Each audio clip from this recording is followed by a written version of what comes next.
In this question, they have asked, find the real values of A, B, P and Q for which the equation 3x minus 1 to the power 20 minus ax plus b whole to the power 20 equals to x square plus px plus q whole to the power 10. Now from here we have to find out the real values of A, B, P and Q. Okay.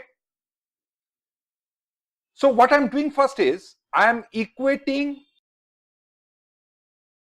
x to the power 20 from both sides. We get 3 to the power 20 minus a to the power 20 equals to 1. In the right hand side, the coefficient of x to the power 20 is 1. So from this equation we get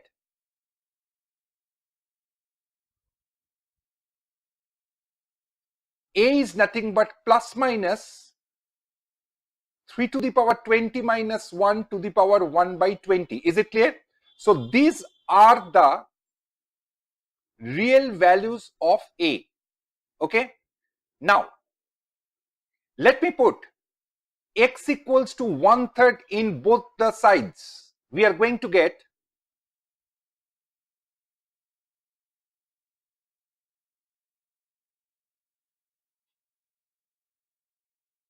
1 by 9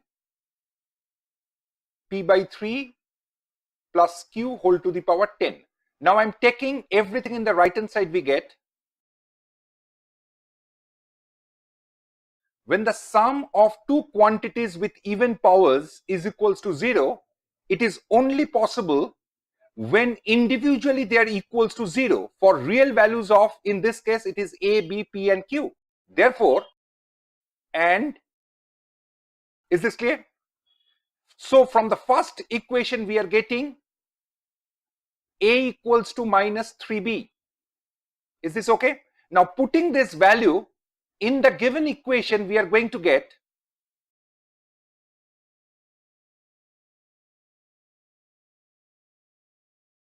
is this correct?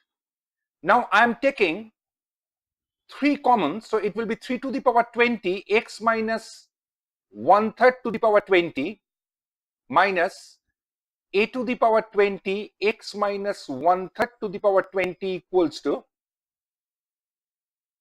x square plus px plus q whole to the power 10. So I'm taking x minus 1/3 to the power 20 common, so it is left with 3 to the power 20 minus a to the power 20 equals to x square plus px plus q whole to the power 10. Now the value of this quantity is nothing but 1. So we get x minus 1/3 whole to the power 20 equals to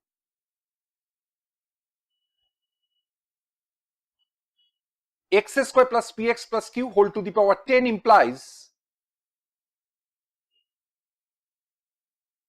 equals to, have you understood till this? Now I am equating the coefficient of x from both sides. We get p equals to minus 2/3 and equating the constant term we get q is equals to 1 by 9. Have you understood this? So these are the values of p, q, a and b. Okay, what will be the value of b? Sorry, I have not calculated that. So it's pretty simple. B is nothing but minus 1/3 a. We know the value of a is plus minus this much, so it will be minus plus 1/3 3 to the power 20 minus 1 whole to the power 1 by 20. That's it. So we got the value of b, we got the value of a, and we got the value of p and q. Have you understood this problem clearly? Okay.